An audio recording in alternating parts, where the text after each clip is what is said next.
At my grandson's birthday party, my daughter slapped me, right in front of everyone, all because the boy said I was the one who taught him how to love bedtime stories.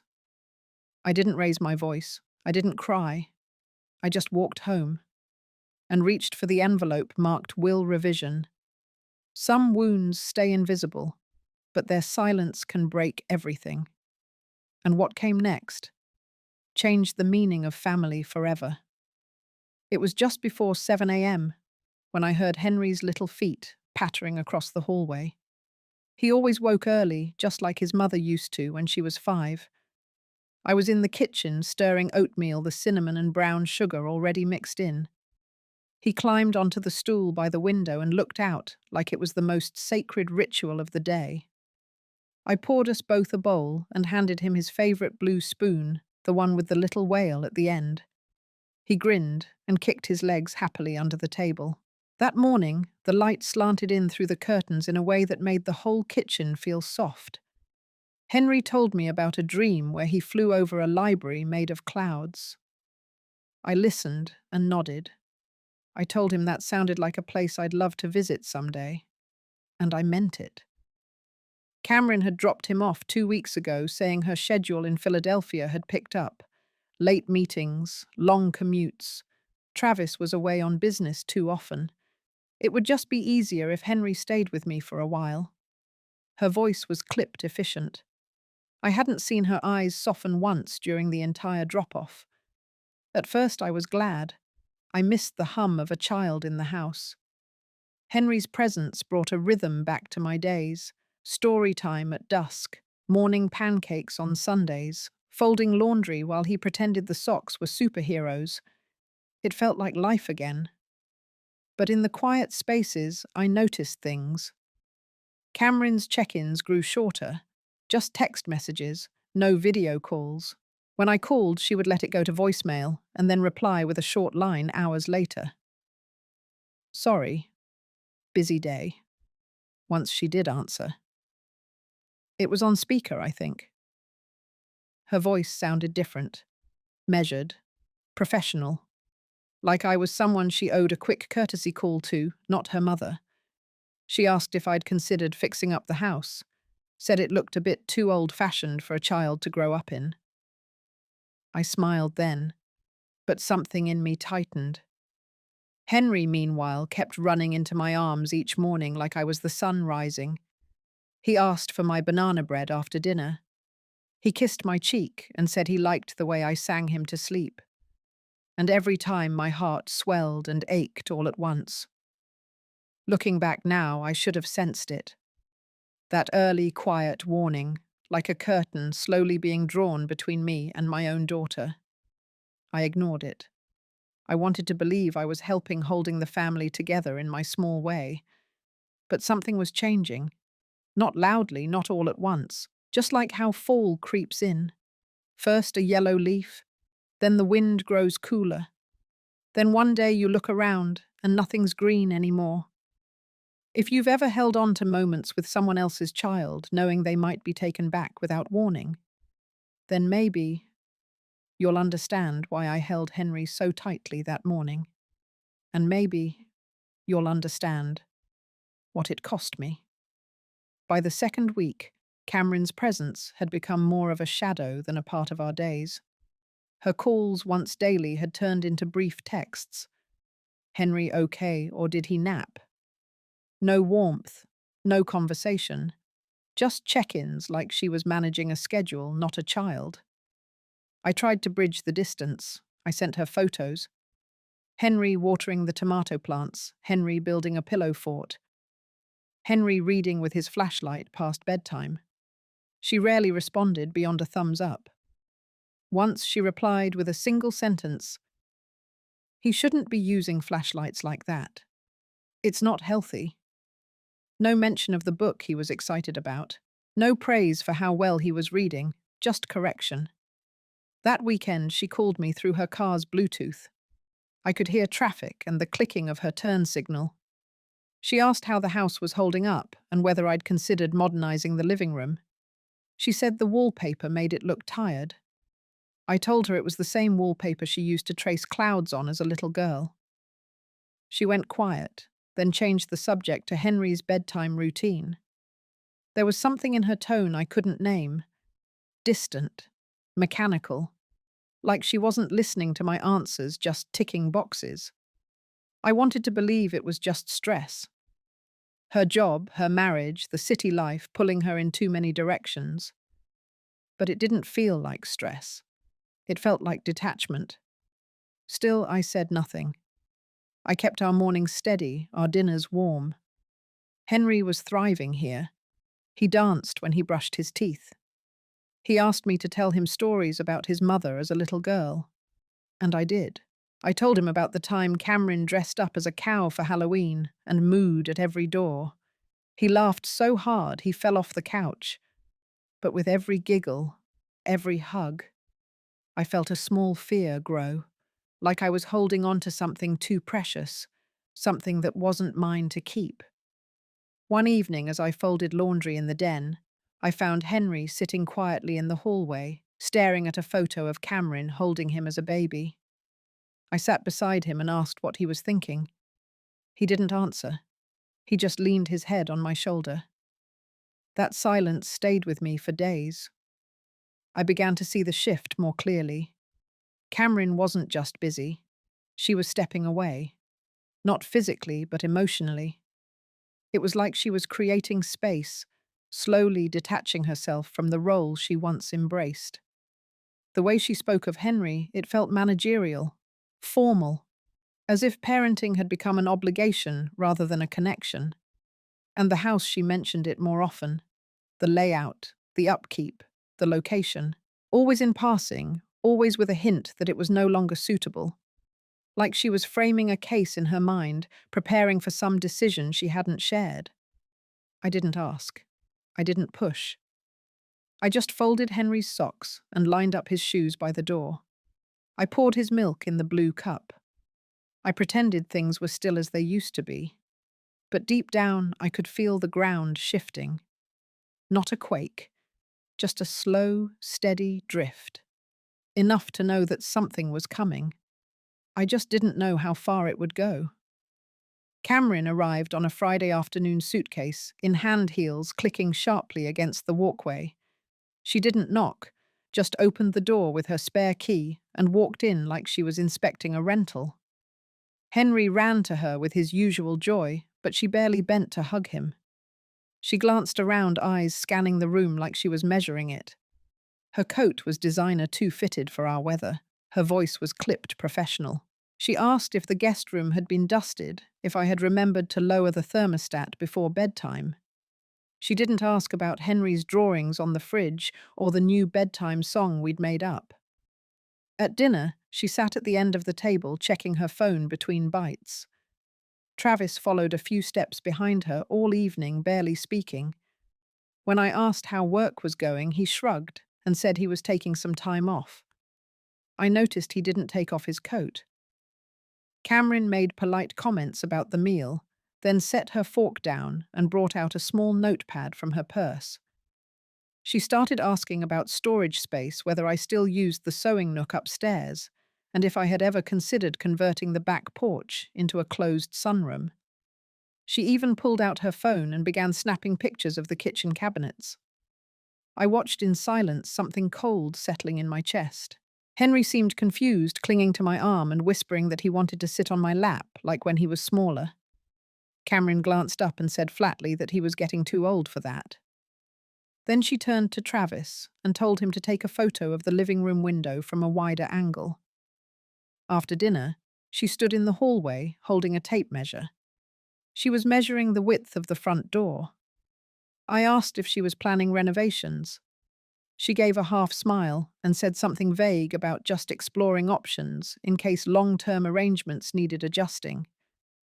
That night, I sat in my room, the house feeling less like a home and more like a space under review. I heard Henry talking in his sleep, the kind of soft murmuring kids do when their minds are too full. I walked into his room and stood quietly in the doorway. The moonlight touched the side of his face. He looked peaceful, but I could see the crease between his brows. Down the hall, Cameron and Travis whispered behind closed doors. Their voices were too low to make out, but I caught fragments. Phrases like outdated wiring, not enough closet space, and appraisal timing. I knew then that this wasn't just a visit. It was an assessment, an inventory, a quiet reshaping of something I had once believed unshakable.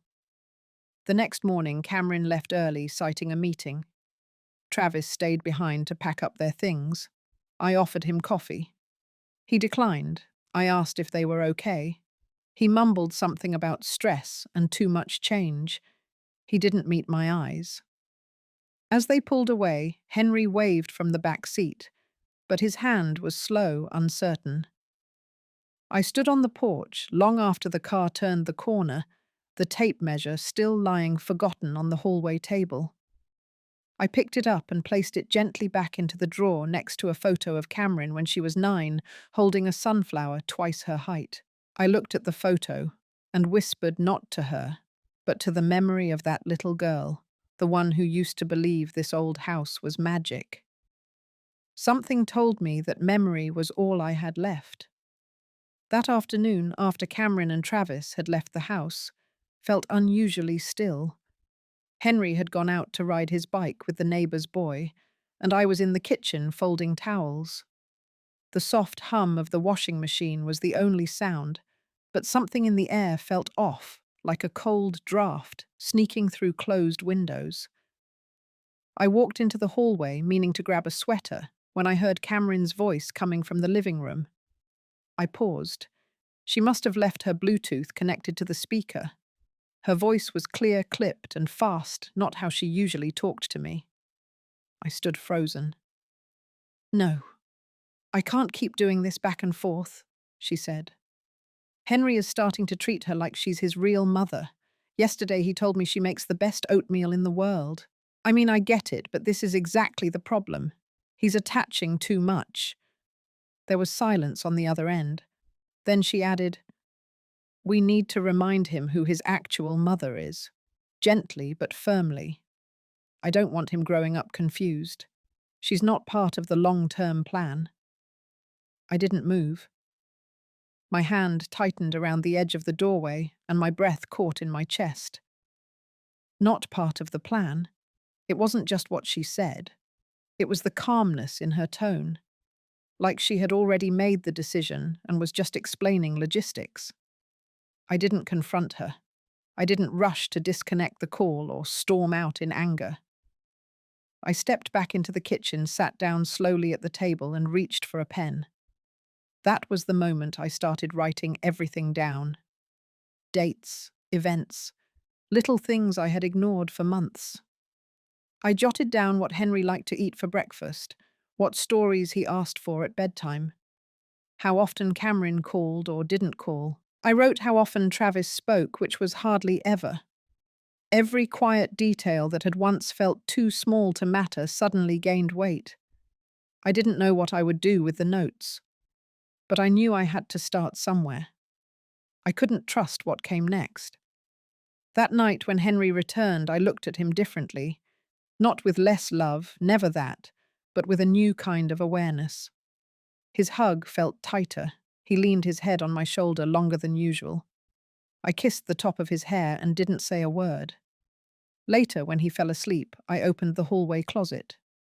Inside, at the very back, behind the winter coats, was a small tin box that hadn't been touched since my husband passed. Inside were legal papers. Old ones, his will, the deed to the house, notes he had scribbled in the margins of our shared notebook about protecting what matters. I didn't cry. I didn't panic. I simply sat on the floor with that box in my lap, turning through each paper as if I were relearning my own life. Outside, wind moved through the oak tree in our front yard, its branches casting long, thin shadows across the carpet. For years, I thought being quiet was the same as being wise, that being patient meant love. But something shifted that evening. Not anger, not bitterness, something colder, sharper, a clarity. If Cameron was planning something, and it certainly sounded like she was, I had to be ready. Not with shouting, not with drama, but with calm, documented truth. That night I began keeping a second notebook, not for chores or groceries, but for memories, for evidence, for dignity. If they were going to treat me like a placeholder, I would at least make sure I disappeared on my own terms. Henry's birthday fell on a Sunday that year. I had been planning it for weeks, making lists in my head, then quietly adjusting them as I sensed Cameron pulling away, giving me fewer updates, fewer calls. I didn't ask her opinion on the cake or the colours. I just did what Henry loved. I baked the same banana cake I used to make when he was 4. I folded napkins into shapes of foxes and bears and strung up little flags around the sunroom where the light poured in brightest. Henry helped hang the balloons and even drew a crayon sign that read "Happy Birthday" with Grandma in crooked letters. That morning he ran through the house in his dinosaur pajamas, squealing full of life. I took a photo of him holding a balloon to his ear, laughing like he could hear it talk back. I saved it on my phone and printed a copy later. But that day I just watched him, quietly, carefully.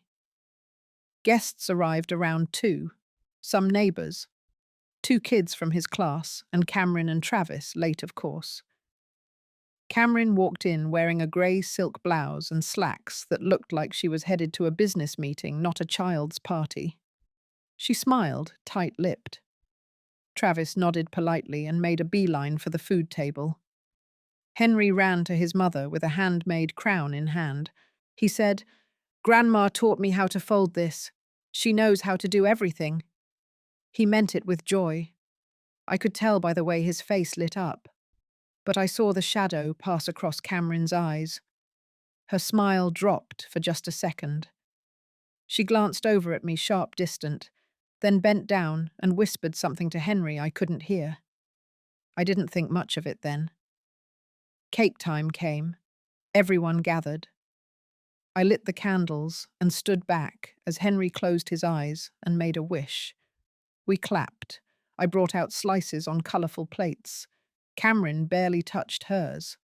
Then came the moment. It was quiet. Henry stood beside me, holding my hand, and said clearly, "I want to live with Grandma forever." Cameron froze. Her jaw tightened. She walked straight toward us, bent down again, whispered something into Henry's ear. He looked confused. And then she stood up and slapped me. A full, clean slap across my cheek. Not hard enough to knock me back, but firm. Precise. No one moved. Travis turned, slightly raised one hand like he might speak, but said nothing. Just looked down at his feet. I didn't cry. I didn't speak. I only touched my face and looked her in the eye. The silence that followed was louder than anything I had ever heard. The kids didn't understand, but the adults, they stood there, stunned. Cameron adjusted her blouse, picked up her purse, and called Henry. He didn't move at first. Then slowly he followed her out the door without looking back. The guests began to leave soon after, mumbling things like, "Thank you," or "Hope everything's okay," their faces pink with embarrassment. I stood in the same spot by the cake table.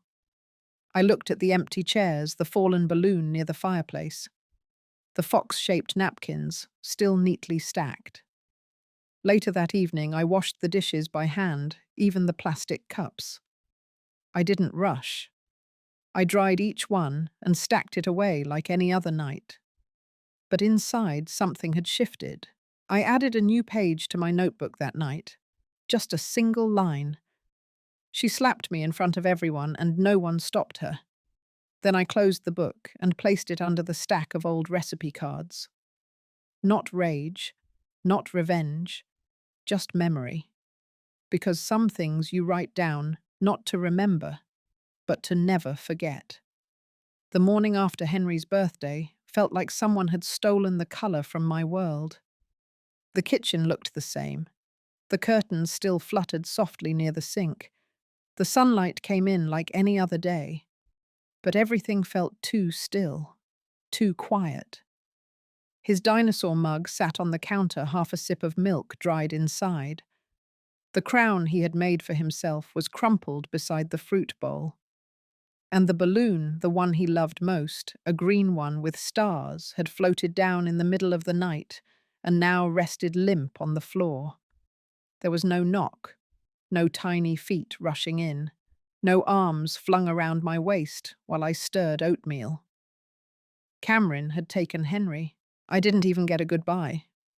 I folded the napkins from the party, not because I had to, but because my hands needed something to do, the same way I washed every dish, wiped every counter, and swept the floor twice. Every gesture was a small attempt to hold on to what had already slipped away. Around noon, I opened the hallway closet and pulled down a small tin box. It was dented on one corner and smelled faintly of cedar. Inside were papers I hadn't looked at in years. Will's letters from the attorney who handled my husband's estate. A few family photos wrapped in old tissue. I sat down at the kitchen table and laid everything out. My hands didn't tremble. I was calm. Too calm, maybe. I found the will, the original one written when Henry was just a baby. I remembered the way my husband and I had debated the wording for weeks. We had agreed on everything except one thing: Cameron's level of involvement in the house. He wanted to leave it equally between her and me. I had insisted it remain in my name, at least while I was alive. Looking at the yellowing paper now, I felt something shift, like someone whispering across time, reminding me of promises made and what still mattered. That evening, I didn't turn on the TV like usual. I didn't read. I just sat by the window with a blanket around my shoulders and watched the street grow dark. The house felt bigger than usual, not in space, but in silence. I thought about Henry, about how he had looked at me when he said he wanted to live with me forever, about how he hadn't even looked back when Cameron pulled him away. Maybe he wasn't allowed to. I lit a candle on the mantel, cinnamon and clove his favorite scent. He used to say it reminded him of warm hugs. I watched the flame dance and told myself I was lighting it for peace, for clarity. But deep down, I think I lit it to mourn. That night I made a list in my head. Not a list of revenge, a list of memory. Things I had taught him: how to tie his shoes, how to say thank you with his eyes, how to bake banana muffins from scratch. Moments I would not let them erase. I folded the will back into the tin box and returned it to the closet. But this time, I placed it on a different shelf, eye level, within reach. Because for the first time in a long while, I realized this wasn't just about Henry. This was about me, and how I would protect the part of me they couldn't take. I took the bus that morning, the same route I had used when I still worked at the old public library. Familiar stops, same rusted green benches. But this time I wasn't carrying a book bag. I held the tin box wrapped inside my old church shawl. Mr. Feldman's office was on the second floor of a brick building next to the pharmacy. No elevator, just a creaking wooden staircase that carried the scent of dust and time. He hadn't changed much. His hair, whiter than mine, was combed back neatly, and he still wore those suspenders that always looked one size too tight. But his eyes were kind. They didn't rush me. I sat down. He didn't ask questions, just waited. I opened the tin box. I handed him the original will, the letters a copy of the deed. He scanned them, silently nodded, then placed them gently on his desk. After a long moment, he leaned forward and said simply, "I see." He reached into a drawer and pulled out a legal pad. "Let's start fresh," he said. "Your words, your terms." I spoke slowly, choosing each sentence with care. I wanted to protect the house, not out of pride, but because it was the only place Henry had known safety. I asked for new clauses terms that would prevent Cameron from making any decisions without my written consent. I asked for something more too, a contingency plan in case I passed one that would bypass her altogether. Feldman didn't blink. He wrote everything down in neat block letters. I asked him if there was a way to assign stewardship of the property to a foundation or trust focused on supporting children in difficult home situations. He looked up at me then, and for the first time that morning smiled, not out of surprise, but as if he understood something deeper. We worked through lunch.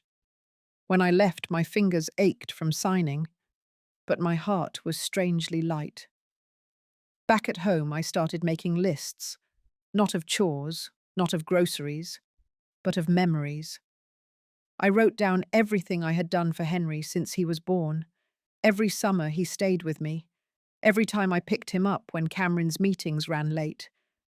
The little thing too, like sewing his name into his backpack straps or keeping a nightlight in the guest room, because he said the shadows there felt too big. I even made a list of things Cameron had said, cold phrases, quick remarks.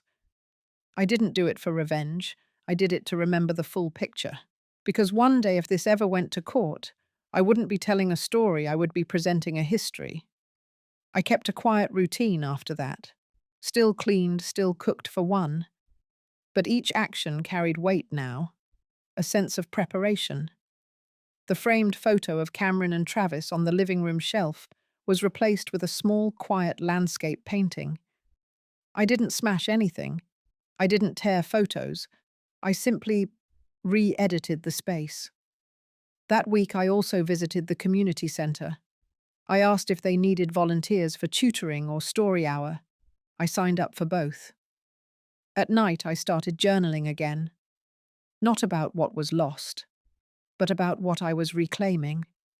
My voice, my name on the mailbox, my right to define what family meant. No one else would write that for me. And if Henry ever came looking, I wanted him to find it clearly, calmly, unmistakably. The truth. The envelope came on a Thursday. No return address, just my name scribbled in Cameron's hurried handwriting. The mail carrier left it tucked beneath the doormat, like even he didn't want to hold it too long. I didn't open it right away. I let it sit on the kitchen table as I finished folding Henry's old pajamas, the ones with faded rocket ships he used to insist on wearing even in summer. I smoothed the sleeves before placing them back in the drawer where no one would look. When I finally opened the envelope, a $50 bill slipped out first, folded once clean and stiff. Then came the note written on the kind of thank you card you buy in packs of 10. Thanks for helping with Henry. Here's something for groceries. I read the line again. Then once more. Not a word about the birthday, not a mention of the slap. Just that. As if I were a sitter she forgot to tip. I placed the card back in the envelope, set the money on the counter. I didn't cry. I didn't pace. I simply walked into the living room and stood in front of the shelf. For years, that shelf held framed photos. Our wedding, Cameron's graduation, a snapshot of Henry at the pumpkin patch with pie on his chin. And then on the end, the photo from their wedding, a glossy 8x10 of Cameron and Travis, standing stiff in front of a vineyard, holding flutes of champagne. I had stood behind them in the original shot, but Cameron had cropped the image before framing it. I picked it up. The frame was warm from the afternoon sun. I dusted it gently with my sleeve, then opened the back, removed the photo, and slid it into a box in the hall closet. In its place, I inserted a painting one I had picked up at a church rummage sale years ago. A simple scene, hills, wildflowers, a wooden fence that led nowhere. Quiet. Untouched. I stepped back and looked at the shelf. It didn't feel angry. It felt clean. That night I made chamomile tea and lit the small beeswax candle I kept for power outages. I sat in the kitchen where the ticking clock had kept time through every stage of Cameron's life. I thought about Henry, about how he used to drag his chair beside mine and insist on dipping his cookie in my tea. I glanced at the $50 bill on the counter. It was still there in the morning. I didn't spend it. Instead, I used an envelope I had saved from Henry's last birthday invitation. I wrote Cameron's address on it, placed the bill inside and sealed it with a blank card. No message, no signature. Just the bill folded once and sent back. A few days later I received no reply, and I didn't expect one. Something in me had shifted. That card that money wasn't an insult. It was proof. Proof of how far she had moved from where we once stood as mother and daughter. I no longer needed to argue with her silence. I no longer needed to explain myself. I had begun clearing space, not just on the shelf, but in my life. Room for stillness, room for breath. And one small corner still lit by memory reserved for a boy who once called my lap his safe place. The call came late in the morning, just as I was rinsing the dishes from breakfast. The number on the screen showed an area code I didn't recognize, but something in my chest tightened the second it rang. The voice on the line was gentle, practiced. A woman named Angela from the elementary school's counseling department. She said Henry had been withdrawn in class. Not disruptive, just quiet. Too quiet. They had spoken with Cameron. She said he was adjusting. A lot of change. Nothing serious. But during a guided art session, the children had been asked to draw a picture of someone they felt safe with. Henry had drawn me. He told the counselor I made the oatmeal the real way, that I tucked him in like in the stories, and that when he was at his mum's place, sometimes the walls felt like they were listening. Angela paused before continuing. She said Henry mentioned something else in a whisper. He said he didn't like the way his mum looked at him when he laughed too loud. Said it felt like trouble was waiting around the corner every time he smiled. He said he missed the kitchen window at my house, where the birds came every morning and I would let him name them all. I stood at the counter, hand gripping the edge of the sink. The window in front of me was fogged from the dishwater steam, but outside I could see the bare limbs of the elm tree shifting in the wind. A gust hit the glass with a soft rattle. Angela said they weren't making any official recommendations. Not yet. They were just informing me as someone Henry clearly cared for. She thanked me and hung up. I stayed in the kitchen long after the call ended. I didn't sit down. I didn't cry. I stared at the light creeping in through the lace curtains. The candle from the other night was still on the table, its wick blackened and bent untouched. On the wall beside me was a small framed quote, something my husband had given me years ago, written in faded script. It read, "You do not speak to be heard. You speak to remember who you are." I whispered his name, not out loud, just in my chest where it still lived. That evening I made tea. No sugar, just warmth. I sat by the window and watched the shadows stretch across the yard. Cameron had sent no updates, no photos, no messages, only silence. But Henry had found a way to speak, not through words, but through drawings, through whispered memories of oatmeal and birds and the way sunlight hit the curtains in the morning.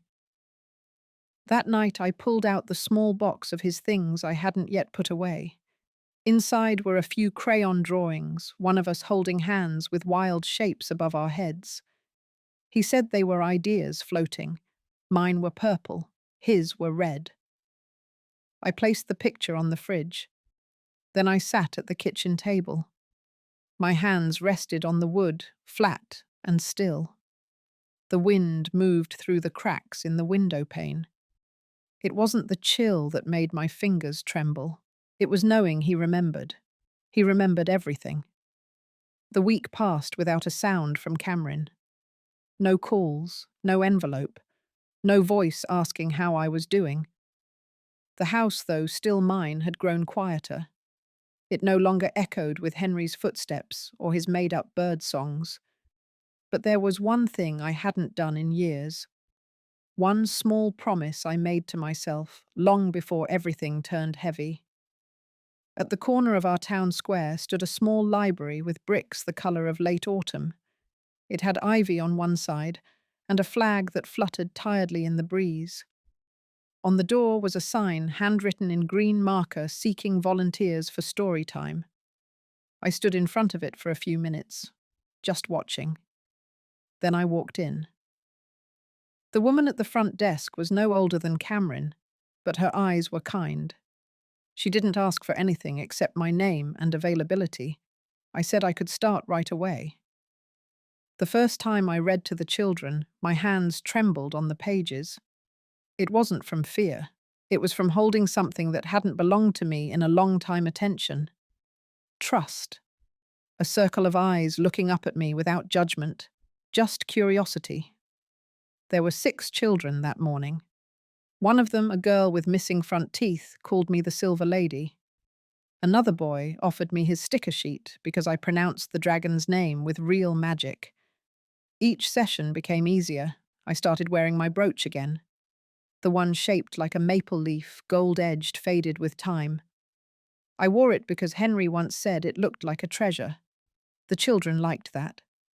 One morning, as I walked to the library with my cloth bag of picture books, a boy from the last session ran up to me and handed me a dandelion. It was crushed in his hand, half its seeds gone. But it was warm. The librarian brought out extra chairs the following week. She said the kids had been talking about me at home. Some even asked their parents to bring them early, just so they wouldn't miss the start. I didn't say much about myself. Just enough. They didn't need to know that my daughter no longer called, that my grandson only existed now in my memories and one crayon drawing on the fridge. All they needed to know was that I had stories, and that when I spoke, the room quieted like a secret was about to be shared. One Friday afternoon, after the last child had waved goodbye, I stayed behind to help stack the books. The sun was lower in the sky, casting long, honey-coloured shadows across the floor. And there, in that stillness, I felt something I hadn't known in years. I felt useful. Not because I was needed by a family who took me for granted, but because I was seen, heard, valued for the way my voice could carry a tale across a quiet room and plant it into the heart of a child. That evening I sat on the library steps for a while.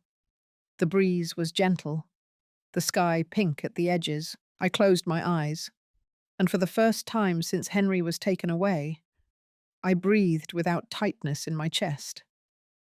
I wasn't just the woman who lost her place in her daughter's life. I was a reader of stories, a silver lady with a maple brooch and a warm voice. And somehow in that small library on the edge of town, I had started to find my way back to myself. It started with a letter. A white envelope slipped into my mailbox, no return address. Just my name printed neatly across the front. Inside was a notice from the county registrar's office. It mentioned the initiation of a transfer review for property held under my name, a phrase that stuck out like a thorn preliminary authorization for asset control pending final approval. I read it 3 times before my hands stopped shaking. I hadn't signed anything. The next morning I went to see Mr. Feldman. His office was quiet dust dancing in the light from a tall window. He read through the letter slowly, his eyebrows drawing into a low line. He didn't look surprised, only disappointed. He explained it calmly. Cameron had filed for what's called anticipated custodial transfer, a legal maneuver where a family member attempts to gain preemptive rights over assets, often under the pretense of caregiving or future planning. But it wasn't future planning. It was a silent takeover. She had filed the request 3 weeks ago, while Henry was still here, before the birthday, before the slap, before I had even thought of changing anything. Mr. Feldman leaned forward and placed a new document on the table. It was the revised version of my living trust, the one we had updated together a few weeks ago. Because of that update, Cameron's maneuver hadn't gone through yet. Her paperwork was denied for incomplete authority, he said. But if you hadn't come in that day, it might have been too late. I sat there a long time, staring at the edge of the oak table, thinking how betrayal has layers, some loud, some quiet, but all sharp. I nodded, then asked him to move forward with the next step. That afternoon, we finalized the trust. Cameron's name was removed. Every clause, every contingency that once included her gone. Instead, I named the final beneficiary not as a person, but as a foundation, the Henry Lane Foundation, a quiet fund set to provide school supplies and therapeutic support for children separated from primary caregivers, especially grandparents raising children without legal protection. It wasn't revenge. It was clarity. That night back home, I opened the drawer of my old secretary desk, took out the silver key I hadn't touched in years. It opened the bottom cabinet where I had stored my husband's journals and city council files. Tucked behind them, I found the deed to the house. I traced the faded ink with my finger. This house had held birthdays and bruises, secrets and lullabies, and now it would hold something more lasting than anger. A few days later, Mr. Feldman called to confirm everything was officially recorded. Irrevocable. Protected. I didn't cry. Not out of pride, not out of spite. Just a quiet, tired knowing.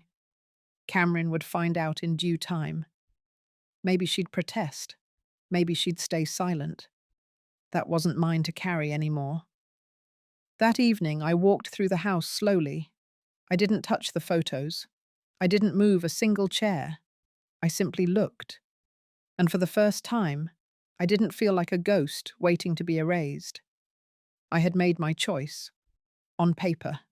In heart. And soon, in what came next. That morning, I took down the last photo. It was the one near the hallway, Henry in a yellow jacket holding a pine cone with both hands, like it was treasure. Cameron had snapped the picture during a fall picnic years ago. I had left it up the longest, not out of sentiment, but because I didn't know where to put the memory. Now it lay gently in the bottom drawer, wrapped in soft linen. The walls looked bare at first, but bare wasn't always bad. I replaced the empty hooks with hand-stitched art scenes of prairie fields and open skies. Not expensive, just quiet. In the kitchen, I scrubbed the old enamel sink until it gleamed. Then I lit the small cinnamon candle Henry used to love. It burned low and steady, releasing that faint sweetness he always said smelled like hugs. That evening, as the wind brushed past the windows, I sat by the lamp and folded the last of his little sweaters. I didn't cry. I didn't wish for what-ifs. I simply pressed each line and let the silence rest beside me. I wasn't waiting for anyone to knock. I wasn't hoping for apology. I had lived a full cycle. From the day Cameron placed Henry in my arms to the moment I signed the papers that protected this house, the arc had closed. Not with drama, not with vengeance, but with choice. The candle flickered once, then settled. And I realized I had not just given something away. I had kept something for myself, the right to remain whole. Later that night, I stood at the front window. Outside, the porch light glowed amber. It was soft, not too bright, just enough to let someone know the house was still here. If one day Henry found his way back, he'd know the door had never been shut in anger. But until then, this light was for me.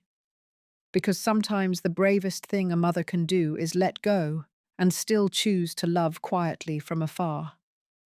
I had lost a daughter, but somewhere between grief and clarity, I had found myself. If you've ever had to let go of someone you love in order to find peace, then you know how heavy silence can be. This was not a story of revenge, but of reclaiming dignity in the quietest way possible. If any part of this story touched you, I invite you to share your thoughts or a memory of someone who taught you strength in stillness. Your words might bring comfort to someone else who is still learning how to heal. Thank you for listening and for walking with me through this journey.